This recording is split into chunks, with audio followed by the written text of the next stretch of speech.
shorty, what your name is? Do you have a man who you came with? And And that's it. Welcome back to our Street Academy podcast, where we keep one foot in the academy and one foot in the streets. And we back, and we back, and we back. I always got to get people a shimmy. I was gonna say you gave us a little shimmy there. I already. love shimmy. I don't know why I love shimmy so much. I think Let's it might go. go back to Regine from Living Single. Because not Yes. only do I say smooches when I say goodbye to people, she would always do that. Like when her and Russell would always want her to like shimmy, and so shimmy for me, baby. Yeah, so I don't know, like it's in me. I've been watching that show the majority of my life, and so it's just like I don't know. But see, nothing feels good like a shimmy. Shimmy, John. Have you shimmy? I can't. I don't have titties. Oh my goodness! Just move your shoulders. Just I can Harlem shake on their head. Got that? Yeah. No, let me get take that. Take that. Take that. You know what? I never thought about a Harlem shake being a shimmy. Basically, it's just like a more staccato shimmy, kind of like. But it is. It starts like this, but then it starts like that, and then the guy just you gotta like. You gotta battle. You know, guys. We gotta battle with everything we do. We gotta conquer. So that's what it is. Listen, man, this is an exciting episode that we're gonna bring to you because, as you know, this Friday, Black Panther 2: Wakanda Forever is coming out. Super duper excited about it. We definitely wanted to do like a special kind of release. Typically we try to release on like a Sunday or a Monday, but this one is going to be released on the day of. It comes out Thursday night though. Does it come out Thursday night? I thought it was November 11th. I'm gonna try to go see it the Thursday night. Oh, I didn't know that. Okay. Yeah, but I mean, okay, gotcha. A lot of places come out that Thursday. It's just a little early. People can't wait. Like myself. Got you. Well, for those who are in the actual, one of the Wakandas, which is Atlanta. if you live in that Wakanda Black Mecca, then yeah, it probably come out on Thursday. For those people who live in white cities, it's coming out on Friday. Right, but if you live in the Wakanda like Atlanta or Houston or DC, then yeah, you might be able to watch it on Thursday. But yeah, so we're gonna talk about that today. And Amber just came up with an amazing topic, I think, which is good, like this notion of king and kings in our communities. You want to talk a little, you want to kind of lead us into that, Amber? Yeah. So is this your king? That was one of the lines. I think that's gonna be the name of the episode. Is this your king? Yeah. Probably. That line I felt like was one of the iconic lines that came out of the first Black Panther. And it was that moment where essentially Chadwick had been defeated. Well, not Chadwick, but the Black Panther. That moment had been defeated by this enemy. And he's like, Killmonger's like, is this your king? And no one would say yes or no. And yet then the next moment was they had to honor the result of the ceremony, right? And I think about that moment and like how T'Challa did have that like fall from grace, and then he was eventually came back as the king, right? The king of Wakanda. Or not the king of Wakanda, but just wait, was the Black Panther the king of Wakanda? Because he was King T'Challa. He was King T'Challa. Okay, right. And then he was the Black Panther whenever he had to save their lives and stuff. Yeah. And so that moment has always stuck out to me. And then when we think about, of course, the completely untimely and horrific loss of Chadwick in 2020, it was that question kind of came back. It's just like, is this your king? And the answer is a resounding yes, absolutely. Chadwick Boseman is absolutely he is one of our kings in our community. Absolutely. That movie took him to that status, right? Yes. It took him to that social status. And I've been thinking about more recently because of all of the different, I think, kings in the Black community who are making headlines, whether it is for tragedy or if it is for some other reason, it makes me wonder, like, what does it mean to be a king in the Black community? And how, and even with saying Black community, because we are not a monolith, and yet there is this, there's this like deep connecting factor with us across the diaspora, where we do have these, these people who have been deemed royal in, in the eyes of most Black people. And so it's just like, what happens when it's just like the person who you did king does something that doesn't feel very royal anymore? Like, what do we do with that? One of the people being Kanye West, now known as gay, and how he was absolutely given royalty status in hip hop. And Right. his fall from grace is has been, I don't know if you would call it slow, rapid. I don't know what it is, because it's just, it depends on who you talk to, because we want to hold on to him having this designation as like, wow, this genius, this hip hop, he's mogul, he's all these things. And then yet it's just like you see him get like beat up in the sense, just in the same way that Black Panther did, by, his own choices that he's made, or like his own obsessions with, like, we could say his obsessions with capitalism, or like making money, or trying to get into the, like, entering into different spaces. It's like those obsessions in some ways have seemed to like bring him down. And then you have Drake and 21 Savage, who just released this song where they are commenting on what happened with Meg Thee Stallion and Odu. And it's just like, Drake, for a lot of people, is also a king, one of the kings of hip hop at this point. And it's just like, but what and how? And it's just like, there were other things that he's done that didn't seem to, I don't think, ruffle feathers as much. But this seems to be something where it's just like, come on, you're coming against a Black woman. That doesn't seem right. And then lastly, of course, this week was marked by the loss of Takeoff in the most, like, it's just one of RIP Takeoff, man. It's done in a way where it's just like, why did this have to happen? It seemed like it's just one of the most kind of insignificant ways to be killed just by a stray bullet in that sense. And it's just like, why did this have to happen? It's just like one of those senseless ways to pass, and it's just like, why did this have to happen in this way for somebody who was like growing in his stature, somebody who was growing in his royalty in the Black community? And it's just like, he's on his, either, depending on where you stand, it's like he's on his pathway to this kingship, and it's just like, and it just gets cut off. And it's like, what is happening? Like, is this our king? Like, who are our kings, and what do we feel about him? Like, of course, we have years ago was Nipsey Hussle, and the loss of him was giant. But then not just that, John, I know there's been a number of different people that I can't even remember all the names. Right, Young Dolph. He was a big one. Dolph was a king in Memphis, man. So many, for sure. Yeah, and the guy who was in Philadelphia, I forget his name. Oh, PNB Rock. He was another one. Trouble in Atlanta. He was another one.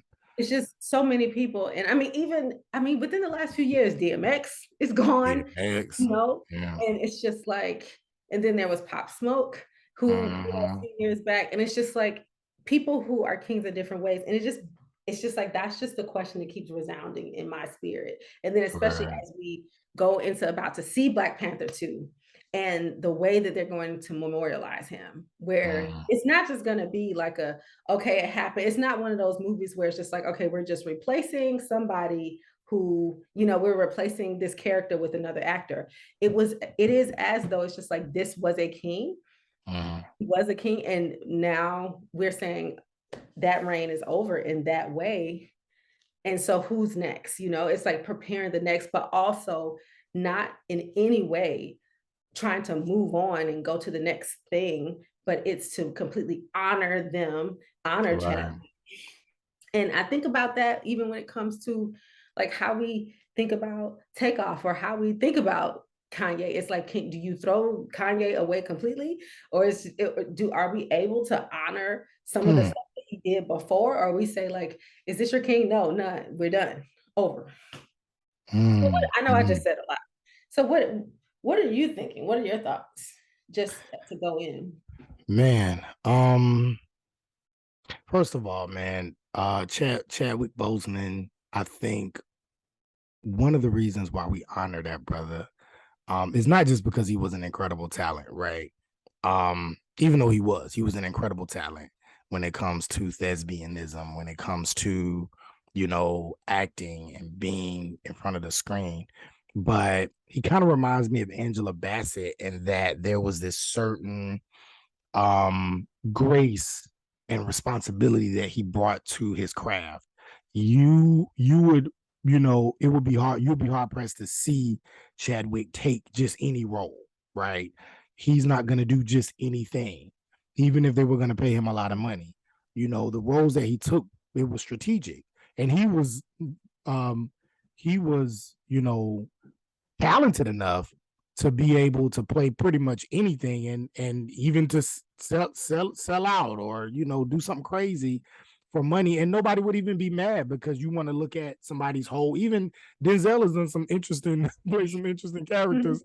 Some people may agree, some people may disagree, but overall we still love Denzel. Denzel is absolutely a king in our community, and Chadwick could have done that, but he was very strategic. So I think it's the conscious, not just his talent, but the consciousness and the responsibility that he brought to his talent that made us so appreciative, and it made his death such a big blow, not only to the Black community, to the Hollywood community, and to the country at large. You know what I mean? So continuing to send healing to his family, and as he transitions into the ancestral realm. And then when I think about other kings, like you were talking about in our community, like I'm gonna save Drake for last, because that actually might lead into a different episode. But when you think about Kanye, right? And one of the things we loved about Kanye that was very similar to Chadwick was, again, clearly you got to have the talent, right? You can be as conscious as you want. If you ain't got talent, you don't mean nothing. So you got to have the talent. And Kanye is clearly a talented musician, talented artist, talented visionary. He takes risks, he believes in himself, like everything that we wanted. But not only that, early Kanye seemed to be very conscious and very responsible with his position. When we listen to College Dropout, when we listen to Late Registration, when we listen to his music, his beats, and how soulful they were, and what he chose to talk about, and he wasn't talking about gangster shit and murder, kill, and all this other kind of stuff. Like, it was really good hip hop that you could even let your parents hear, or your kids hear, and stuff like that. So we appreciated Kanye in that way, very similar to how we appreciated Chadwick in that way. And that's why we considered him a king. That's why when he would do his antics with the whole Taylor Swift thing and all that, we that's what we were like, all right, whatever. He did say George Bush don't care about Black people. He stood up for us. Okay, But as things continue to, unfold, it just became so much harder to accept this king, accept him as king, because it was like, Kanye, what you doing, bro? Like, we really want you. We trying to hold on. Yeah. Trying so hard. And we was trying to go with, I want to speak my mind. And as Black people, we understand that, because we are used to having our voices silenced. So we're like, even if we don't agree, we're like, you want to speak your mind? Okay. Please, like, just try to figure out how to do this without, like, hurting us. You know what I'm saying? And making us look bad. And so, and now we see this king and being, and I falling, essentially. I don't know if I would call it a fall from grace, but there is, I don't, it's so difficult to understand and to describe, but it does seem like something's going wrong. Something is going awry. I don't know if some people say he's doing it on purpose. Some people said that, I have no idea, but it seems to be very different. And it almost reminds me of, that I've said this on a podcast episode before, when Jay-Z said, in his 444, actually 444 right now, I'm talking about Jay-Z, but when Jay-Z said, and no, it was Jay-Z, but it also came from a movie. You can either die a hero or live long enough to see yourself become the villain, right? Ooh. And so oftentimes what we got to ask ourselves, when we're king, many times people are labeled kings when they've died earlier than expected. And so they Mm. died at the top. They died being the person we wanted them to be. But when people Wow. live their whole lives, you know, sometimes you can go from being a king to being a villain. Then sometimes, if you live long enough, you can go from being a villain to a king. Right. It just depends on if you're allowed to see the full extent of your life. And that's something that we talked about before. And that's something that I think is absolutely applicable here. You know, had Kanye died in 2011, we would be looking at him as like we look at Chadwick. Right? Very Had Chadwick continued to live, would he have continued to make those same decisions? We don't know. You don't know. We'll never know. We'll never know. So how we look at kings, I think is so interesting, right? It's so nuanced. It takes us to Takeoff, right? And we look at, I remember when the Migos first came out, me, like any other hip hop purist, I was like, I can't understand what they're saying, and you know what I'm saying? I don't know. Versace. I was like, what the hell is this? He's doing it. Versace. But I mean, you know, and I had to, you know, I was a little older, so I'm like, I don't like none of this.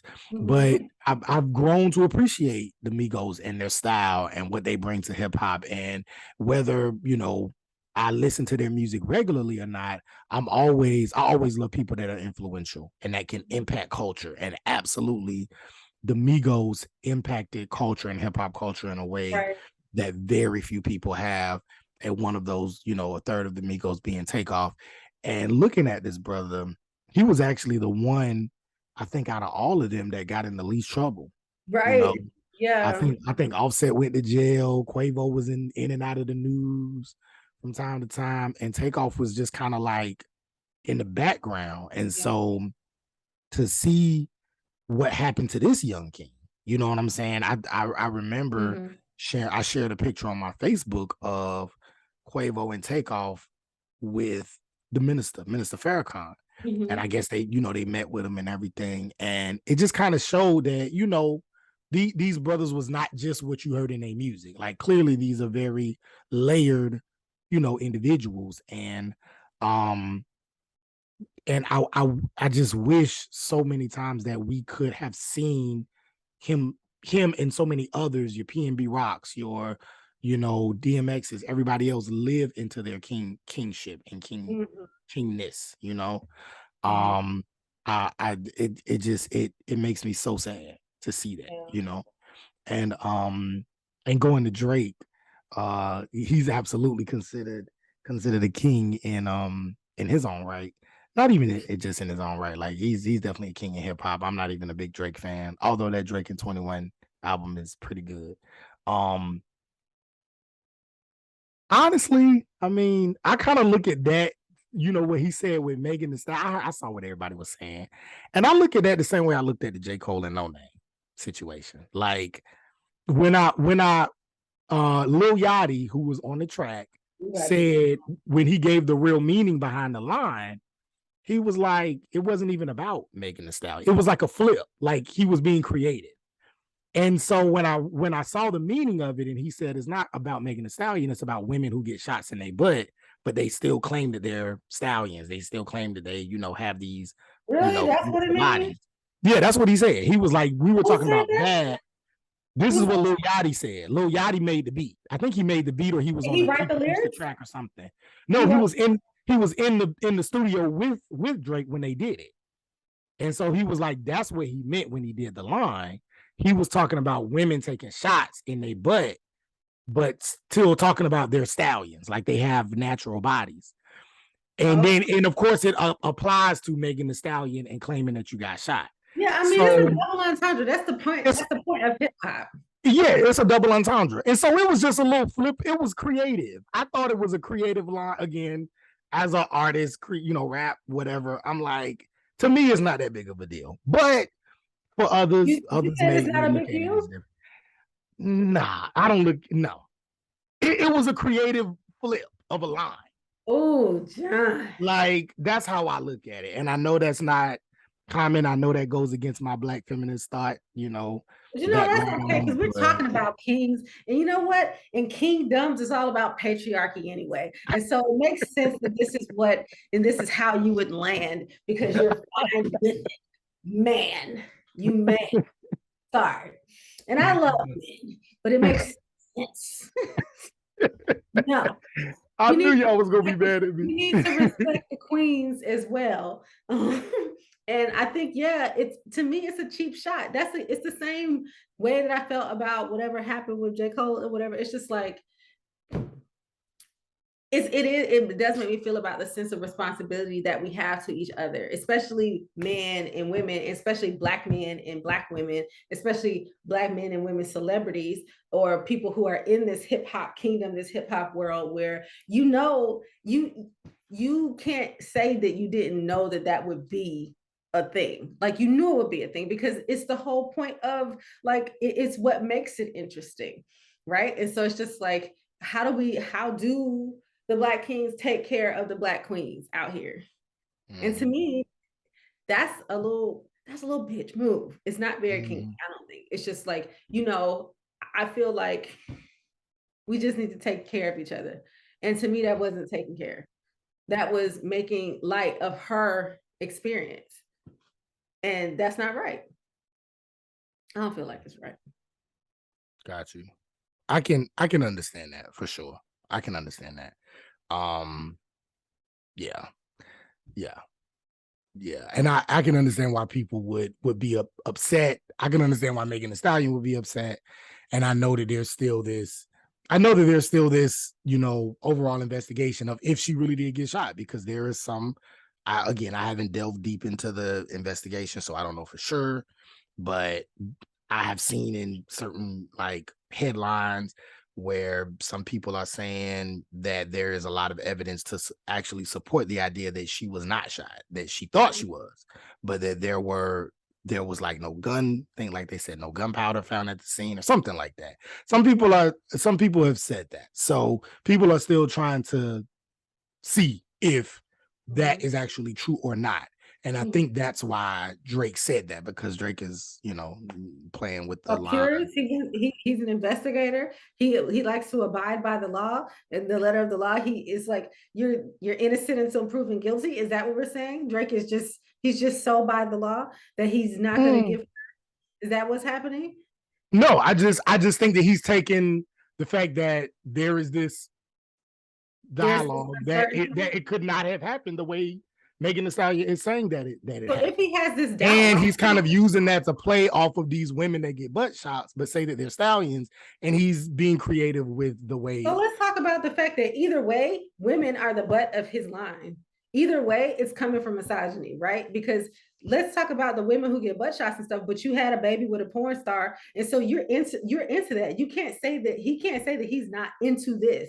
The very thing that he's trying to make fun of and make light of, it's people like him and he and his crew who have these impossible standards for women. And you think the reason why these people are doing this is just because they feel inspired? No, they want to be able to meet the standards that some of y'all are putting out there. So it makes it even more cheap to me. It's just such trash. It's trash. It's like you try to.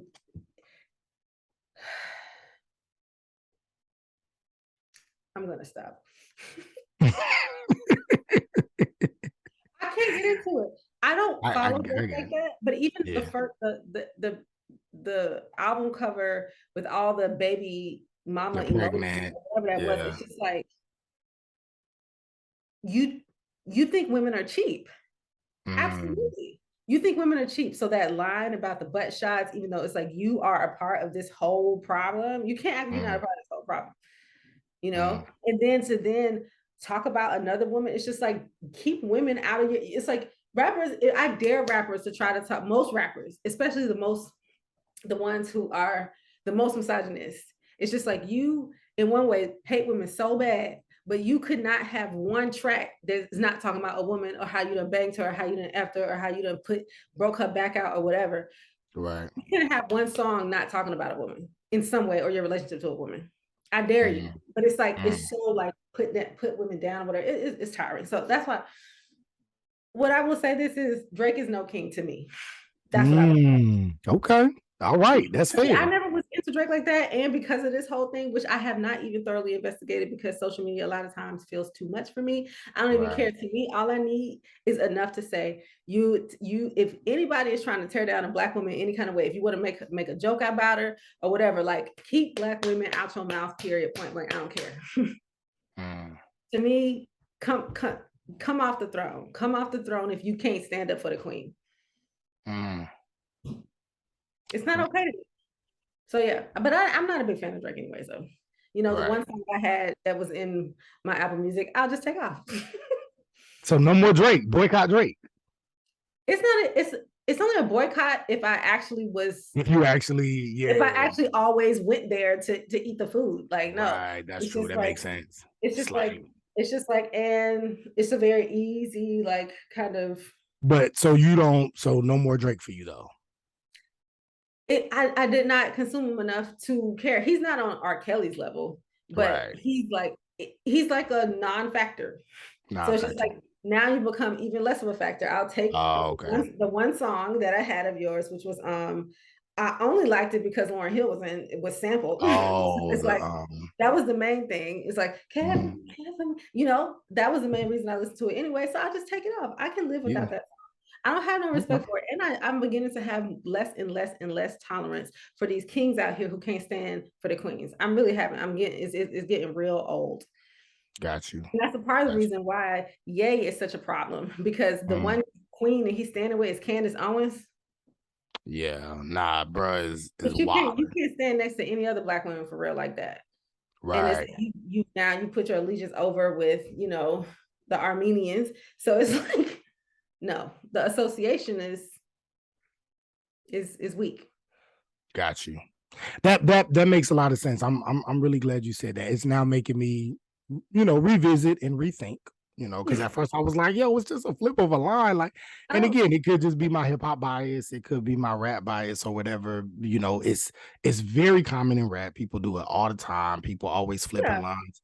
And misogyny is everywhere. People misogyny is so, but see, that's like the thing. Drake ain't the only one to talk. Our favorite rappers that we love, Common has said some misogynist stuff. Like, so I don't know. It's just, to me, it's just like Will Smith has said misogynist stuff. But like, see, you know what? But see, that's the that's the crazy thing. It's so like difficult for me to parse through. It's like, I'm like, these people don't lose anything for tearing down women. And I think that has to say something to us. Like, gotcha. Why is that you don't lose anything? And it's the same way that with Ye, he didn't lose much when he's talking bad about black people, but finally when he talks about Jewish people, it's like, okay. And it's just like, it shows the weight of like prejudice against black people, like what is normal and what isn't, and what's not acceptable. And with that, it's the same way with women. It's just like, talk bad about women. Cool. It's just a part of it. It's a part of the culture. Sure. You don't get, nothing happens to you, But if you and the thing about it is, I don't even know. See, that's the thing. Some people may not say that he talked bad about Megan Thee Stallion. It was a line related to an idea that some people have about what happened to her. He didn't necessarily, but then some people may say, well, the fact that you make light of something of her experience is talking bad about her. But then somebody else would say, but do we know if that's her experience? Because there's evidence that's showing that it may not have happened the way that she said it did. So then defer. So then it's like, it's so many. So, but see, that's my thing. You get to make a choice. And in that moment, he made the choice to not trust her experience at all. He didn't want to pay deference. That's another thing in terms of, royal places or whatever. There's a lot of deference. There's a lot of respect being shown, And so it's just like, what does it mean to show her respect? What it means to show her respect is to not put a cheap line in there that makes light of her situation, whether you know what happened or not. Maybe the sheer fact that you didn't know what happened, you weren't going to put something in there like that because you didn't know. So in the same way, it can go either way, but pay respect. And respect is a huge thing in hip hop. That's a huge thing. And so by putting that line, that is a sign of disrespect. And in the nobility, with all the nobles, they absolutely know the rules of respect for each other. And so that him being at the level that he is, he knows what that line means. He knows what it signifies. That is a world where he knows how popular his music is. He knows the critiques that he's going to get.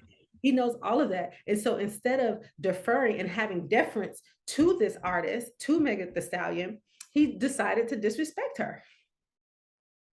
Would it be still disrespectful if, let's just play devil's advocate. What if it does come out? Okay, well, we don't have to say devil's advocate. What, because there is an investigation. What if it does come out tomorrow and they're like, you know what, we did a thorough investigation. We looked at everything, everything, and we have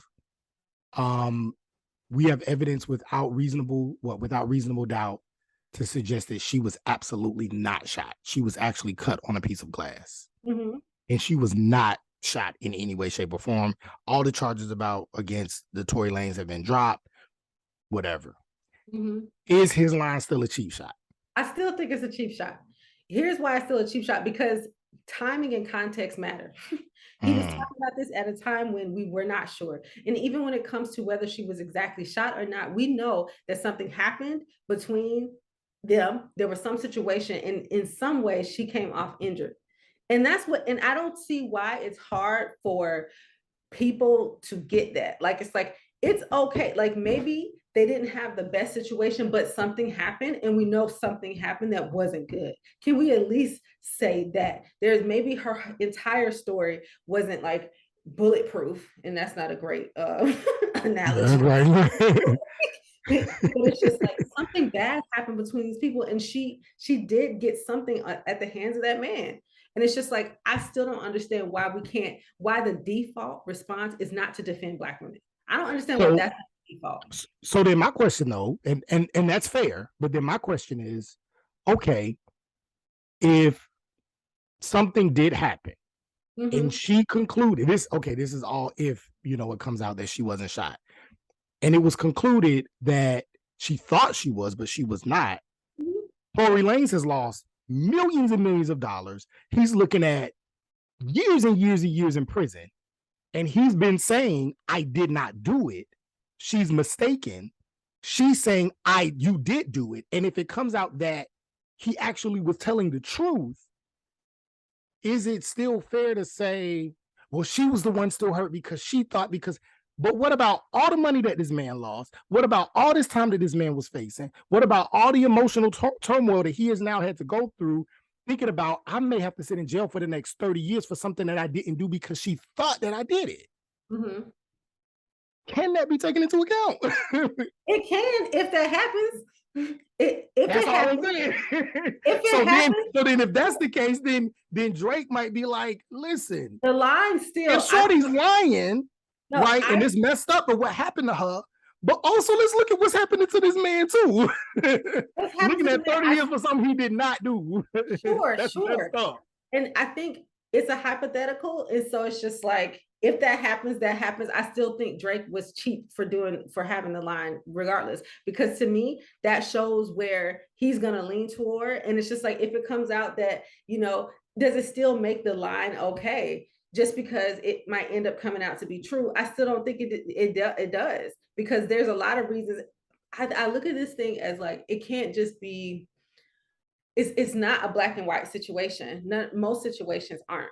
And so I think that there is more at stake when Drake has a line like that against another artist, period. If it was any artist, it's a thing.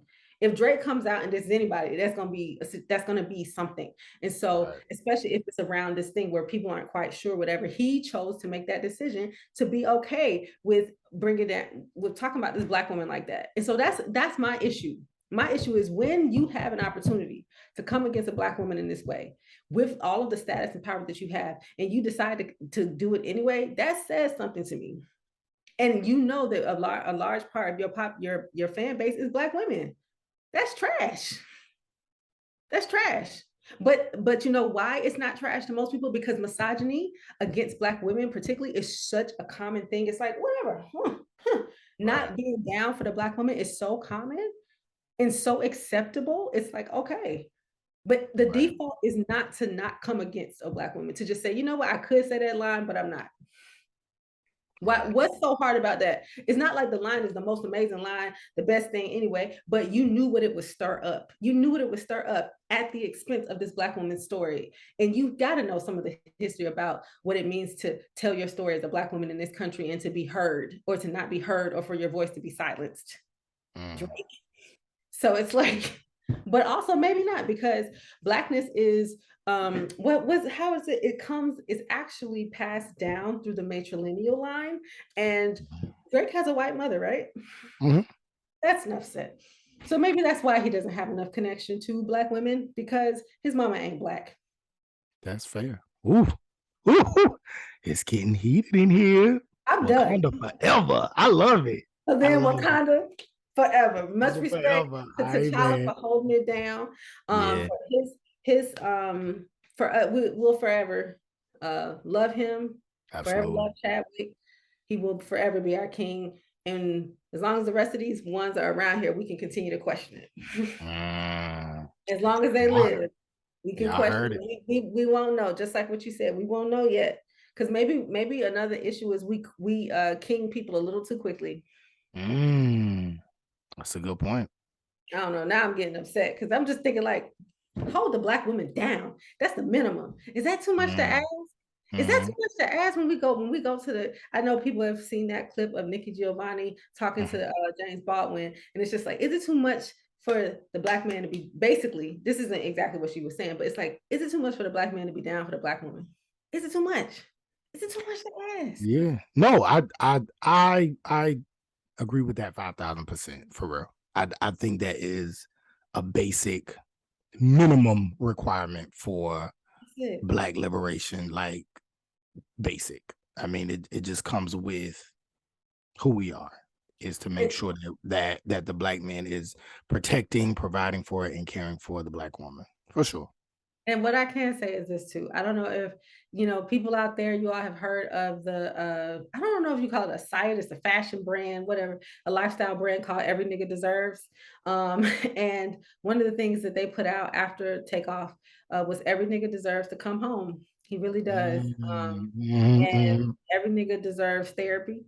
Every nigga deserves love. That's the I actually got my boyfriend a sweatshirt with Every Nigga Deserves Love, because we do. Right. And every Black woman deserves to be protected. Every Black woman deserves to be loved and cared for. And I agree. Yeah, so that's all I got. Sorry, I had a call come in, but totally agree with everything. Do you? And the conclusion. I agree with the conclusion. Not, I know we can go back and forth about this for a whole another 30 minutes.